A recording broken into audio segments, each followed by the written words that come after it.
they've previously had earwax removal several occasions elsewhere in the past, and indirectly they kind of laid the gauntlet down. So when I began the procedure, I did explain to them that this is going to be quite a tough one. It's going to take me a while, but I will get it out. And they just queried, am I sure whether I'll be able to get it out? And I said, yeah, confidently, yeah, I should be able to get this out today, so don't worry.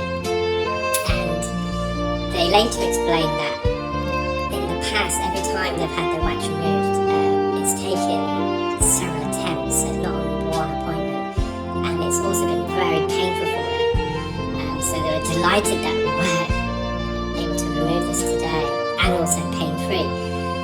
It's always difficult when a patient attends already reporting otalgia, so ear pain. We're entering the ear that's already painful, and we're having to maneuver and manipulate the wax. So I was doing it as gently as I possibly could.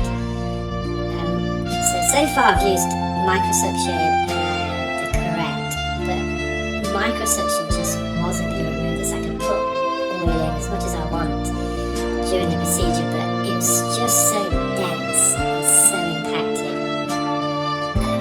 I'm going to try and cover